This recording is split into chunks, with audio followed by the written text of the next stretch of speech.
Quais são os maiores desafios enfrentados por mulheres em cargos de liderança e como superá-los? Eu sou a Nicole Melém e nesse vídeo eu trouxe para você um check-up completo, porque eu tenho achado normalmente os vídeos bem pontuais e nenhum deles trazia uma forma íntegra, completa, de passar por todos os âmbitos da nossa vida e entender realmente aonde está o gargalo e como resolver esse gargalo. Então esse vídeo vai falar exatamente isso, os maiores desafios das mulheres de liderança e estratégias de como resolver essas situações. Eu sou Nicole Melém, se você ainda não me segue aqui, se inscreve no canal e a gente vai continuar conversando sobre ideias e itens de produtividade, vida e negócios. Então olha só, eu trouxe um diagnóstico de 4 grandes pilares desse enfrentamento das mulheres que estão em cargos de liderança, para você passar passo a passo e perceber nesse check-up aonde está o seu gargalo e aonde você vai fazer para arrumar e melhorar definitivamente o seu dia a dia, o seu bem-estar. Quais são esses 4 grandes pilares que eu trouxe para você aqui? O primeiro deles é saúde e corpo. Afinal de contas, a gente começa com o nosso grande local de habitar, que é onde a gente leva para lá e para cá o nosso corpo. O segundo, comportamento e emoções. Afinal de contas, é exatamente como a gente se sente e como a gente vai gerenciar nossas emoções que impactam diretamente nos nossos comportamentos.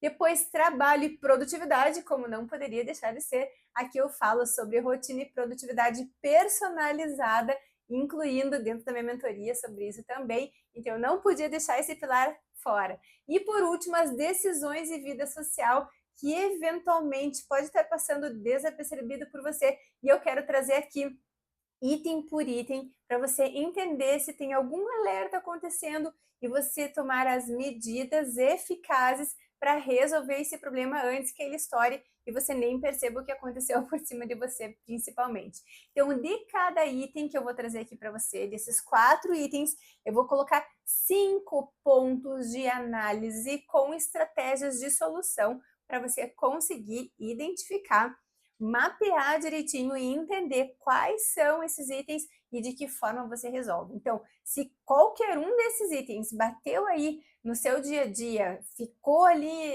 te incomodando, escreve aqui para mim qual foi esse item. Vamos conversar sobre isso e a gente pode aprofundar essa sua dúvida ou essa determinada situação que você está passando, para eu trazer ainda mais conteúdo aqui relevante para efetivamente te ajudar a sair disso ou eventualmente nem entrar numa bola de neve, né? Porque a hora que a bola de neve começa a descer na montanha é muito mais difícil do que você pegar ela lá pequenininha lá em cima. Então é essa a ideia. Vamos para o primeiro pilar lá, que é saúde e corpo.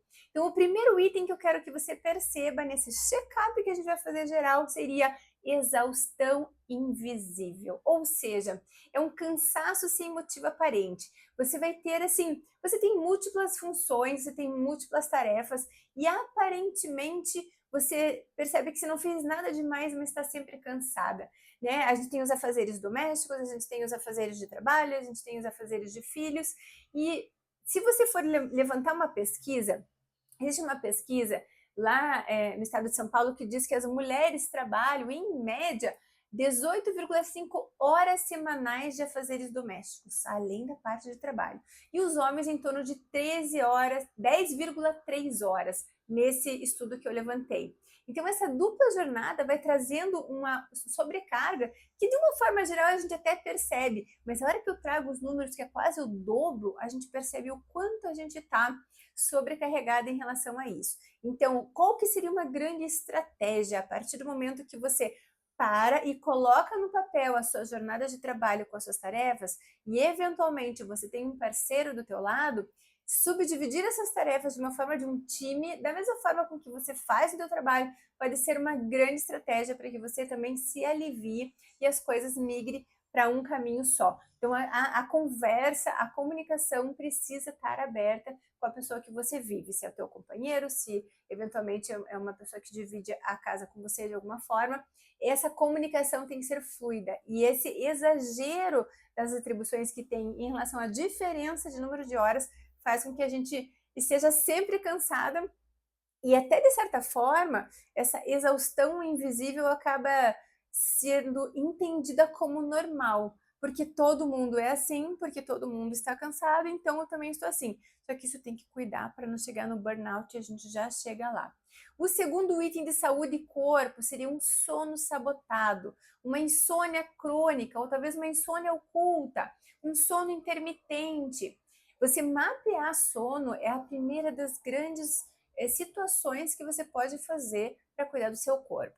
Aqui em casa, até para os meus filhos, para quem não sabe, eu tenho gêmeos, eles têm 16 anos hoje, são adolescentes. Quando a gente tem qualquer situação de saúde aqui, as duas primeiras coisas que a gente para prestar atenção é sono e água. Então, o sono, ele precisa ser um sono reparador, passando por todos os ciclos que a gente já conhece, sono REM, enfim, até para que a memória de longo prazo, ela seja gravada no nosso cérebro de forma saudável e, claro, a água, porque é a partir da água que todo o nosso corpo funciona, só que às vezes a gente releva um pouco isso. Então, a partir do momento que você está com uma insônia crônica, está sempre se sentindo cansado, não está conseguindo estruturar uma rotina de descanso pré ir dormir pré-cama, isso é um alerta bastante grande. Seu sono está picado, você está acordando muitas vezes, essa é uma situação de alerta. Qual seria uma estratégia para você realmente melhorar essa situação do seu sono? Você vai criar rituais antes de dormir. E aquela situação realmente de diminuir luzes, colocar luzes mais amareladas, por exemplo, é uma situação. Não usar os dispositivos eletrônicos antes de dormir seria uma outra situação. Pegar algum livro que não tenha a ver com o seu trabalho. Esses dias até eu estava lendo coisas, por exemplo, vou trazer um exemplo pessoal, antes de dormir, só que de forma workaholic de ser, eu estava lendo livros que diziam referência ao meu trabalho. Então não adianta você ler livros antes de dormir que fazem referência ao seu trabalho, porque não é esse tipo de leitura que vai te aliviar. Então agora, você, por exemplo, no meu caso, eu estou trazendo um romance, alguma coisa mais leve, que desperte o interesse, mas que ao mesmo tempo desconecte você daquela linha de raciocínio que você já teve o dia inteiro. Terceiro pilar da saúde do corpo seria dopamina drenada, ou seja, vício em redes sociais. De que forma você pode perceber se você é viciada em redes sociais? Dentro do seu telefone existe um lugar que ele diz tempo de uso. Se você entra nos ajustes, você pode buscar ali, ou se for iPhone ou outro, você escreve ali no buscar, na lupinha, tempo de uso. Ele vai trazer exatamente o tempo de uso do telefone e, mais especificamente, o tempo de uso de cada aplicativo que você utilizou. O que você faz com isso? Você vai analisar a quantidade de horas que você está ali. Vamos supor, a gente tem uma média de um adulto para dormir normal de 7 a 8 horas de sono. É um sono reparador. Tem um estudo que fez, por exemplo, testes com grupos de pessoas. Um que ficou 24 horas acordado, um outro grupo que ficou que dormiu somente 6 horas, o outro somente 7 horas e o outro 8 horas. E fizeram testes cognitivos com esses grupos. Os grupos que não dormiram ou dormiram menos de 6 horas, eles tiveram seriamente comprometidos esses testes cognitivos. Os que dormiram de 7 a 8 horas tiveram esses testes cognitivos dentro da normalidade. Ou seja, mesmo quando você dorme 6 horas e se sente bem, a sua cognição não está 100% descansada, 100% ativa e pronta para funcionar, por mais que a tua sensação seja boa. Então, em média, a partir de 7 a 8 horas, um adulto normal seria o tempo médio de sono perfeito para que as coisas funcionem de uma forma razoável e cerebral, falando da parte cerebral. Ou seja, se a gente fica demais nas redes sociais, a gente precisa entender a que ponto, qual vai ser o limiar do vício e o limiar do que você está efetivamente utilizando as redes sociais para você se distrair ou alguma coisa em relação a isso. Claro que aqui fica um parênteses das pessoas que trabalham nas redes sociais em si, aí tem que entender de que forma utilizar isso de um jeito mais saudável para você e de que forma desligar na hora que você precisa desligar. O quarto item seria um cérebro inflamado. Ainda estamos falando de saúde de corpo, ou seja, má alimentação impactando na tua performance. Por que isso? A parte da alimentação, da dieta inadequada, de muito açúcar, ele necessariamente vai inflamar seu corpo, ou seja, derivados de glúten, derivados de leite, aliás, glúten, derivados de leite, eles são alimentos alergênicos por natureza. E se você tem um pouco mais de sensibilidade, isso pode estar atrapalhando a tua performance cerebral pelo seu cérebro estar inflamado. Inclusive, numa conversa com a minha médica, ela trouxe um estudo também que diz que existe uma forte relação de depressão com a inflamação cerebral. E por conta disso, eu desenvolvi e estou numa dieta em relação a isso sobre minimizar o máximo possível glúten e derivados de leite, o que me ajudou bastante a alavancar os resultados. Fora isso, a utilização, por exemplo, de suplementos como cúrcuma junto com piperina. A piperina é uma substância da pimenta do reino que amplifica, segundo esses estudos, em até 1000 vezes a aplicação da cúrcuma, que é um anti-inflamatório natural. Sempre, claro, você vai fazer esse tipo de acompanhamento com profissionais da área da saúde. Aqui eu estou colocando alguns insights para você prestar atenção e eventualmente ir buscar soluções com os profissionais competentes sobre isso, ok? O quinto item dessa parte de saúde do corpo seria a fadiga decisória, ou seja, se você deixa todas as pequenas decisões desgastarem você diariamente pelos pequenos itens, e aqui eu vou dar um exemplo muito, muito simples. Se você colocar isso em prática, você já vai perceber a diferença. Você arrumar as suas roupas no dia anterior, para que no dia seguinte, assim que você acorda, ser menos uma coisa para você pensar nos acessórios, nas roupas, eventualmente maquiagem ou cabelo, se você precisa tomar algum tipo de decisão em relação a isso, se você tem algum evento naquele dia, você pensar tudo no dia anterior. Você tem que fazer uma mala para ir para a academia, você já faz a mala no dia anterior, ou seja, você minimiza o máximo possível das pequenas decisões ao longo do teu dia, para literalmente economizar aí o fosfato aí do seu cérebro, para que essas pequenas decisões não vão fadigando e acabando com a sua energia diária ao longo do tempo.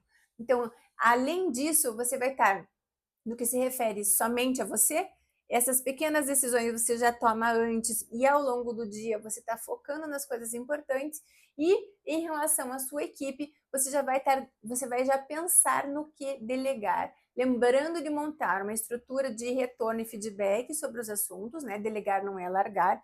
Então, esse retorno de feedback, você pode usar aplicativos, você pode usar uma sistemática de retorno e definir um stop loss ali, dependendo do que você precisa da sua equipe. Lembrando que as pessoas não vão executar exatamente do jeito que você iria executar. Então, tem que existir uma massa de manobra ali, um espaço de negociação que você aceita ser viável para essa determinada decisão, ok? Então, assim a gente termina essa parte de saúde e corpo, porque necessariamente todos esses itens que eu falei para você vão impactar diretamente no teu corpo de uma forma ou de outra, porque essa fadiga, essas decisões insistentes, a falta de sono vão tensionando e eventualmente vai somatizar, seja através de dor de cabeça, seja através de dores no corpo, nas articulações ou de alguma forma. Então, a hora que você passar por esse check-up desses 5 itens de corpo, você já vai estar ali percebendo aonde eventualmente você pode estrategicamente mudar algum comportamento para ir te aliviando ao longo do tempo. Vamos entrar no segundo pilar, que seria comportamento e emoções. Dentro de comportamento e emoções, a gente tem a ansiedade latente. O que é uma ansiedade latente? É como se você estivesse em guerra o tempo todo. É como se você estivesse o tempo todo pronta para atacar. E isso é extremamente cansativo. Então, se você está vivendo essa pressão constante, uma ansiedade crônica e toda essa situação dessa sua posição de liderança que te deixa, esse é um alerta muito grande. Isso te leva a um nível muito elevado de estresse e uma ansiedade. A ansiedade em si não é ruim. O que é ruim é ela manter a ansiedade lá em cima. É como se você pegasse um carro e acelerasse o motor do carro, que a rotação fique lá em cima o tempo todo. Uma hora vai fundir. Inevitavelmente, uma hora o motor vai fundir. Inclusive, fiz um post sobre isso recentemente, chamando de mulher caminhão, que você pode ir lá no meu Instagram e ver, @Nicole Melen. Se você é uma mulher caminhão, ele faz alguns itens bem pontuais, ficou até engraçado. Então, como que você pode eventualmente minimizar essa ansiedade latente, né? Aquelas situações de técnicas de mindfulness, as técnicas de meditação, claro, exercícios físicos também, eles ajudam muito. Agora, uma coisa muito prática que eu tenho usado no meu dia a dia é você prestar atenção, por exemplo, no que você está comendo. Claro que todo mundo fala, não assista TV enquanto você come, é uma coisa mais genérica, mas a sensação da comida na boca, a percepção da textura, do gosto, e sabe o que você percebe ao longo do tempo de fazer isso? Que você pode, aos poucos, diminuir a quantidade de sal na comida que você está comendo, que você pode diminuir a quantidade de açúcar, eventualmente num adoçante de um suco natural que você pega, porque você está prestando atenção no sabor daquele alimento. E com ao prestar atenção no alimento, você automaticamente deixa de prestar atenção nas outras coisas. Olha que engraçado, porque não existe multitarefa. A gente foca em uma coisa ou foca em outra coisa. Quando as mulheres falam, eu faço 1000 coisas ao mesmo tempo, ela tá só mudando o foco de uma atividade para outra muito rapidamente. Mas a gente não consegue fazer duas coisas ao mesmo tempo. É como se você estivesse tentando cantar uma música e fazer um pensamento ao mesmo tempo de um raciocínio. É impossível, isso já está provado cientificamente, tá? Então a ideia daqui é, ao prestar atenção na comida, você desacelera e muda o foco do seu pensamento. O segundo item de comportamento e emoção seria uma fuga estratégica. Sabe quando você fica procurando coisas para se distrair e não pegar aquele grande projeto que você precisa encarar? Ou aquele grande problema que está se arrastando há um tempão e você se sente ocupada fazendo coisas, mas não está efetivamente resolvendo um grande problema? Então isso seria uma fuga estratégica. E isso está literalmente ligado à procrastinação. Então você vai pegar qualquer outro tipo de tarefa para não fazer a tarefa grande. Qual que é a grande estratégia para resolver isso? Você pega esse problemão que você tem na mão, que você tem que resolver, e picota ele em pedacinhos pequenos. A cada micro passo que você dá em direção à solução desse grande problema, seja fazendo um brainstorming com a tua equipe, seja você fazendo sozinha, você vai se automotivando, percebendo um desenrolar das coisas. E isso faz com que você consiga chegar em algum lugar para resolver essa situação eventualmente, ou seja, ela não vai ficar parada, tá?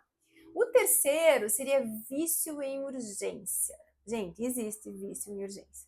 Por quê? É aquela pessoa que fala assim, que só age sob pressão. Você deixa constantemente tudo ficar para o final, para daí você ter uma necessidade de adrenalina, e isso vai levar a um esgotamento inevitavelmente. Então você vive, pensa, super ansiosa, deixa todas as coisas para o último prazo, porque diz que trabalha melhor sob pressão. E imagina a situação que não está o teu corpo. E inevitavelmente vai acabar estourando em alguma somatização, em articulação, em dor de cabeça. Às vezes você desconta na comida, às vezes você desconta no comportamento explosivo. Qual que seria a ideia em relação a esse vício de urgência? Uma das estratégias que é muito boa, que é a Lily Parkinson, ela diz que as tarefas vão se adequar ao tempo que você dá a elas. Ou seja, se você tem um projeto e você determina ali o prazo desse projeto, separe ele em pedaços e determine o quanto de tempo você vai ficar naquele projeto. Eventualmente, não precisa ser o dia inteiro naquele projeto. Separe 2 horas para ficar hiper focada ou 1 hora e coloque um timer no teu telefone. Porque assim o teu cérebro já vai estar pré-comandado a quando bater o timer, você vai parar daquele projeto e vai para alguma outra coisa que você precisa resolver. E você vai perceber ao longo dos dias que isso vai sendo muito produtivo, porque você percebe os passos sendo dados com estratégia, chegando em algum lugar. E isso é muito prazeroso. Isso é automotivacional. O quarto item seria um conforto destrutivo, né? Ou seja, aquela acomodação que vai bloquear o teu crescimento. Existem duas formas que a gente está na vida, né? Seja na vida profissional ou na pessoal. Ou a gente está crescendo, ou a gente está decrescendo. Não existe platô. A partir do momento em que você não está fazendo nada, você está decrescendo. Seja no desenvolvimento pessoal, seja no desenvolvimento profissional. Então, esse é um alerta muito grande. Se você acha que já chegou no máximo, sempre vai ter alguém acima de você. E isso é uma ideia de você ter como objetivo de vida de crescimento e não como uma comparação inatingível. A ideia é que a gente sempre queira crescer, sempre queira se desenvolver por conta disso, ok? Qual seria o grande X dessa questão, né? Esses novos desafios que você vai estar buscando, eles vão ter que estar alinhados com os seus valores, né? Então, eu vou dar um exemplo aqui. Se você é uma pessoa que, por exemplo, para você tá bom ter um carro de 15, 20 anos que te leva do ponto A ao ponto B e o teu valor por mês, você segura ali X o valor por mês e para você tá bom, esse é um alerta altamente de que você tá num conforto que é destrutivo, porque ao longo do tempo temos inflação, ao longo do tempo o carro pode estragar e você não tá vislumbrando melhorias. Qual é a ideia de vislumbrar melhorias? Você vê um próximo patamar, não muito alto, um próximo patamar que seja de certa forma desafiador, mas não destrutivo da comparação. Entende? Essa é a melhor estratégia. Então, sempre buscar novos desafios, novos aprendizados para você não se manter parada. E a última seria uma busca infinita, né? Você nunca está satisfeito onde está, ou seja, é um contraponto, né? O primeiro você fica parado, o segundo você nunca está feliz. No caso dessa busca infinita, o que eu teria para colocar como estratégia para você? Existe um exercício que eu fiz, um desafio de 8 dias, que eu coloquei ali para você buscar os itens dos aspectos positivos de um tema.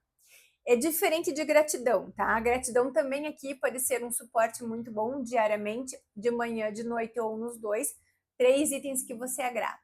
Mas aqui eu estou propondo uma coisa diferente para essa busca infinita, para você conseguir estrategicamente organizar a busca infinita na sua cabeça. Seria escolher um tema e buscar aspectos positivos sobre aquele tema. Nesse momento, você vai estar buscando aspectos positivos, por exemplo, sobre o seu trabalho, sobre o seu carro, sobre a sua casa, sobre a sua família.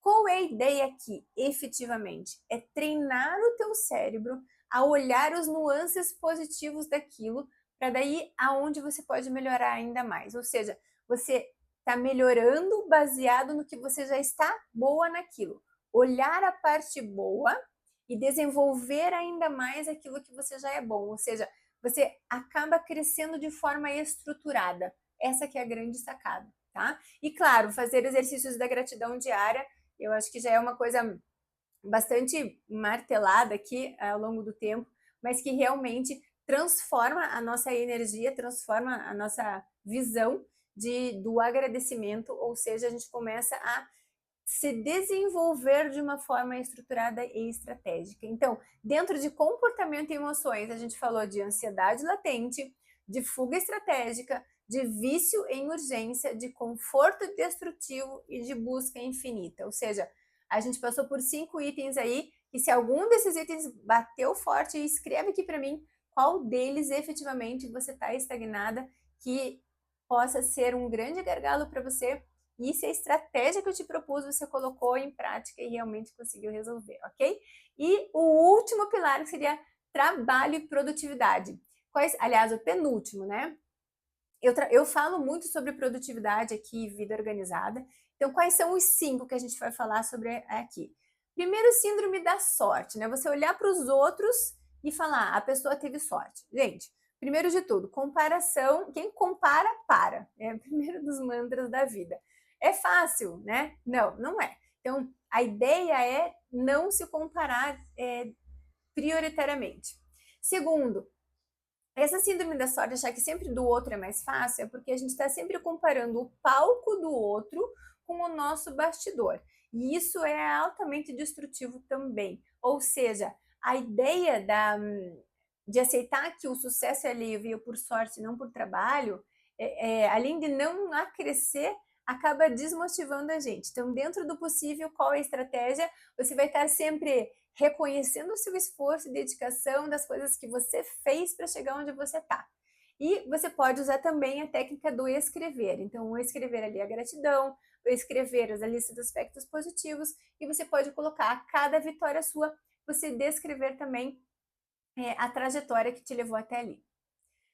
Segundo, reuniões infinitas. Gente, marcar uma reunião, a próxima reunião para resolver a reunião é um desastre. Então, reuniões que não têm pautas definidas, não tem responsáveis por itens e não tem prazo, elas estão fadadas a fracasso, ok? Então, um cachorro com 2 donos vai morrer de fome. Cada item tem que ter um responsável e tem que ter uma data sempre. Se você já faz isso, eventualmente você pode não estar conseguindo retomar os assuntos nas reuniões seguintes, ou não conseguindo definir efetivamente as reuniões para serem produtivas. Tem gente que gosta às vezes só de palco, de ficar falando, e achar lindo marcar reunião. Falar que tem reuniões é uma coisa certa de status. Então perceba, se isso está sendo recorrente para você e você tem esse cargo de liderança, determine tempo para as pessoas falarem, tempo para a solução e prazo para a próxima reunião vir resolvida, sempre com um stop loss, ok? Essa é uma forma muito boa de trabalhar. Trabalho fantasma, ou seja, você faz muito sem um impacto real. Qual que é a ideia aqui? É quando você desenvolve coisas que não estão efetivamente ligadas à produtividade e conquista da empresa, ou seja, os objetivos, os KPIs que estão determinados. Então, fazer coisas por fazer, é aquela história de estar ocupado, é diferente de fazer coisas que vão focar nas atividades que estão alinhadas a resultados. Então, passa aí um check-up, um checklist de tudo que você está fazendo, e ver se o que você está desenvolvendo efetivamente vai ter impacto no resultado da empresa que você está, ou no resultado do que você precisa do projeto. Se não está, é uma ótima hora de você analisar, delegar, se necessariamente precisa fazer, ou simplesmente deixar de fazer. Então, essa é ótima forma de você verificar e dar uma enxugada nas coisas que você tem feito. Prazos ilusórios, né? Ou seja, você vai colocar deadlines ali que não dá tempo hábil de você fazer as coisas. Se sistematicamente você vai estar sempre atrasada, porque o tempo que foi dado, você se colocou um tempo que é impossível de você cumprir, você não está se motivando. Exatamente o oposto, está se colocando para baixo, isso não ajuda. Isso vai piorar o teu estresse, vai aumentar a tua ansiedade e trazer uma série de desfechos, né? E é aquela famosa a neve ali caindo na montanha, a bolinha vai ficando cada vez maior. Então, isso não, além de não ser estratégico, não é inteligente na área de saúde para você. Então, perceba, se existem muitos projetos com prazos que você está sempre fazendo apertado ou estourando o prazo, perceba se o caso não é que os prazos estão fora de uma realidade factível. Se a necessidade de mais pessoas trabalhando, de repente, precisa ser analisada, ou coisas desse nível, ok? E quinto, um burnout disfarçado. Aqui eu vou dar uma forma muito clara de você perceber se tem um burnout disfarçado, que é o seguinte pensamento: eu vou aguentar mais um pouco isso, só mais um pouco. Só mais um pouco, ou seja, se está cansada, se está estressada, se não está dando conta, se prazos estão estourando, e sempre, todos os dias, esse pensamento vem, eu vou aguentar mais um pouco. Isso é uma situação muito nítida de exaustão e que você vai levar até efetivamente você adoecer, porque se você não para, o corpo vai te parar alguma hora. E isso é importantíssimo de você estar prestando atenção, porque muitas mulheres nessas posições de liderança sentem que precisa aguentar mais um pouquinho, né? Vai minimizando, vai ignorando esse tipo de coisa. Esses sinais de esgotamento vão crescendo. E como eles são lentos, você acaba não percebendo. Quando você percebe, já é tarde demais. Então, essa fadiga extrema, insônia, irritabilidade, vai culminar em queda de produtividade. Então, perceba esses sinais, né? Alerta os sintomas físicos, emocionais, estabeleça limites. Então, o que você precisa nesse momento? Primeiro, perceber se esse pensamento está recorrente. Segundo, entender os limites e eventualmente buscar uma mentoria, alguém que te acompanhe para te ajudar a enxergar. Às vezes a gente está imerso numa situação e uma pessoa de fora, aí só aponta e fala assim: nossa, por que você não faz isso? E aquela coisa era tão óbvia, tão clara, só que a gente está tão imersa na situação que a gente não percebe. Então, usar uma pessoa de espelho, no caso de uma mentoria de acompanhamento, que é o que eu desenvolvo, dá essa possibilidade de outro tipo de análise, de outro tipo de solução, de um outro tipo de olhar que eventualmente a gente possa não estar enxergando, tá? O próximo é o pânico social, quando você começa a evitar a interação, mas você quer conexão. Então, é aquela mistura emocional, né? Talvez quase que uma fobia social, que é caracterizada assim por um medo intenso de uma interação social. Por mais que você queira, por mais que você precise, você é uma líder, mas você quer, mas não vai. E aquela coisa interna dentro de você fica te remoendo. Necessariamente ali a gente pode ir atrás, estratégias de resolução, técnicas de relaxamento, você pode ir se expondo gradualmente a número pequeno de pessoas, depois aumentando, e logicamente um acompanhamento específico ao longo do tempo pode te ajudar também em alguma terapia específica para te ajudar com isso, se você já chegou num nível talvez que você não dê conta e não consiga controlar sozinha. O próximo item dentro de produtividade seria microfrustrações, ou seja, aquelas pequenas irritações diárias que vão vindo e vão vindo. Então, qual que é o alerta aqui? Se essas pequenas frustrações estão vindo das mesmas pessoas, nas mesmas situações diariamente, você precisa definir um stop loss. Você precisa parar, se comunicar com essa pessoa e criar uma estratégia para que isso não aconteça mais. Dependendo do teu poder dentro da liderança da tua empresa, eventualmente tomar uma atitude um pouco mais enérgica. Mas, efetivamente, você reconhecer essas situações para evitar esses gatilhos e ir desenvolvendo uma resiliência de adotar uma perspectiva mais positiva em relação a isso, mas entendendo até que ponto você deixa a pessoa chegar, porque ao longo do tempo isso vai desgastando e com isso você acaba não tendo controle e não consegue nem gerenciar o teu próprio estresse. Então esse é um espelho muito transparente, quando você até pode colocar no papel as situações que você se irritou durante o dia, se elas forem recorrentes, as mesmas situações com as mesmas pessoas ao longo do tempo, você precisa determinar um stop nessa situação, ok? O próximo seria um paradoxo da escolha, ou seja, quando a gente tem muitas escolhas, a gente vai tender a paralisar. Ou seja, você tem um projeto que tem muitas opções, que tem muitas situações, qual que é a grande sacada aqui? Você fazer uma reunião eventualmente com o teu time, ou se você não tiver um time ainda, você senta e coloca todas as opções possíveis e vê qual dessas opções ele vai te dar o menor trabalho e o maior resultado. Usa ali de Pareto. Com isso, você vai conseguir minimizar os itens que estão ali só atrapalhando e não deixando você decidir. E você vai começar a focar naqueles itens que efetivamente vão te trazer resultado. Com isso, já afunila grandemente o número das opções que você tem para te ajudar a tomar uma decisão mais efetiva, ok? O próximo seria um descontrole financeiro total, ou seja, você gasta sem perceber. Primeiro, gastar sem perceber na vida pessoal já é um caos, na vida profissional ainda mais, no caso da empresa. Mas o que eu quero levar você além, né? Aqui, claro, a gente pode falar de finanças pessoais, de orçamento mensal e de autossuficiência em relação a valores. Mas aqui eu quero trazer um outro alerta. Se eventualmente você está com está descompensado emocionalmente, tem uma situação emocional te incomodando, uma situação de irritabilidade, ansiedade, estresse, esgotamento, eventualmente você pode descontar, exemplo, na comida, as pessoas que comem muito, na gritaria, na reação das coisas, ou também existe a compulsão, por exemplo, por compras, que podem não ser tão claras. Por exemplo, você pode perceber claramente uma pessoa que é compulsiva de compras, vamos supor, de bolsas, né? Bolsas caras, ou eventualmente viajar além do que pode. Mas isso pode estar também de uma outra forma. Por exemplo, você pode ter uma compulsão a comprar mais comida do que precisa ao longo da semana. Olha só que coisa simples. Quando você compra mais do que precisa e você percebe que as coisas estragam na tua casa, é um grande alerta e você está descontando uma insatisfação numa compra de comida de abastecimento da tua casa que é justificável e que você não pensaria.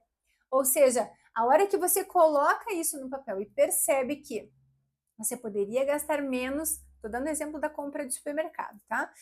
Você poderia gastar menos no supermercado, porque você percebeu que tem muita comida estragando na tua casa, isso já é um alerta de como você está se sentindo. Olha como vai longe. Todos os nossos comportamentos, a hora que você coloca uma lupa em cima deles, eles vão te mostrar para que lado você está indo, inevitavelmente. E se você não consegue fazer isso sozinha, você pode ter alguém te acompanhando, uma mentora, uma mentoria em relação a isso também.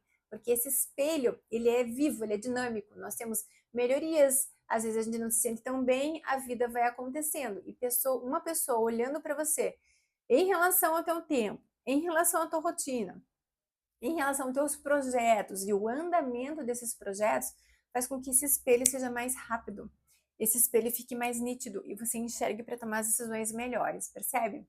Então, o último item dessa parte de organização seria o tempo evaporando, ou seja, se você não tem aí um planejamento diário, se não prioriza tarefas, se você não revisa, é inevitável que você vai estar com aquela sensação do tempo voando, que você fez e não conseguiu sair do lugar, ou que você já terminou o dia, você não fez o que precisava. Então, necessariamente, um planejamento diário, uma rotina repetitiva, e dentro da minha metodologia, eu tenho a engenharia dos dispositivos e engenharia do tempo. Então, a minha mentoria, ela tem uma metodologia que fala desses dispositivos, e são 3. Blindagem, recorrência e constância. Com esses 3 itens, esses 3 dispositivos de engenharia do tempo, a gente consegue estruturar e perder, literalmente, essa sensação do tempo evaporando. O que seria isso? A blindagem, a hora que você entende, dentro do seu tempo, você precisa blindar as coisas mais importantes. Então vamos lá, vou dar alguns exemplos de como começar a blindagem. É o tempo de sono, são as tarefas, as reuniões que vocês têm frequentes, o almoço de família que é frequente, eventualmente situações com seus filhos. Então você vai blindando o tempo de forma estratégica para que você efetivamente esteja presente naquilo que você quer e que é importante para você. A recorrência é aquela situação em que você não precisa pensar toda semana nas mesmas coisas. Você estrutura de uma forma estratégica a tua semana, inclusive usando os aplicativos de agenda ou o que você usar aí, de uma forma que elas se repitam ao longo das semanas. Então, de novo, você está economizando o seu cérebro de pequenas decisões ali para você, de coisas que você já decidiu, de coisas que você já sabe que são assim e que só eventualmente há uma outra modificação. E a constância é aquela situação em que você pega um projeto e leva ele até o final e não fica abrindo trocentos projetos ao mesmo tempo e não termina nenhum. Então, com esses 3 dispositivos de engenharia do tempo, dentro da minha metodologia, você vai blindar os seus horários, você vai ter a recorrência dos horários importantes e você vai ter a constância de chegar nos projetos até o final, estrategicamente colocado com esse acompanhamento. Aí você consegue certinho, além de diagnosticar onde está o teu gargalo, realmente chegar nos resultados que você quer. Ou seja, até agora eu fechei então os 4 pilares que eu falei para você: saúde e corpo, comportamento e emoções, trabalho e produtividade e decisões e vida social. Eu trouxe as estratégias também que você vai usar para resolver essas situações. E se ficou algum item aqui que com alguma dúvida, coloque aqui nos comentários que eu volto e faço uma outra live aprofundando um pouco mais ainda nas estratégias e soluções que a gente tem aí no dia a dia para mulheres de liderança com desafios homéricos e cada vez maiores. E isso sem falar ainda de que a gente não tem saída boa, né, pessoal? Porque quando a gente chega em casa linda, bela, formosa, a gente não fez o suficiente. Se você chega em casa gritando, nervosa e estressada, você é louca. E se você chega, se você só define de repente que você não quer mais trabalhar e quer cuidar da sua família, as pessoas vão perguntar de dinheiro, ou seja, para mulheres efetivamente não tem saída boa. Então, qual é a grande sacada aqui? A gente ter o diagnóstico, por isso que eu passei por todos esses pilares. Com esse diagnóstico, você percebe onde está o gargalo, aplica essas estratégias que eu coloquei para você. Para isso, te dá uma autoconfiança e uma certeza de que você está no caminho certo. A hora que você se empodera do seu próprio tempo, isso faz com que você tenha certeza do que você está executando ao longo do dia, está levando você para o caminho que você quer. Mas isso só acontece com um autodiagnóstico e, eventualmente, uma ajuda externa para enxergar isso da melhor forma, como um espelho. Então, esse seria o tema de hoje dessa live, que eu falei, então, os maiores desafios enfrentados pelas mulheres com cargos de liderança e como resolver. Eu fico à disposição, não se esqueça de se inscrever no canal aqui, venha me seguir também no Instagram e eu fico à disposição para a próxima live. Um abraço!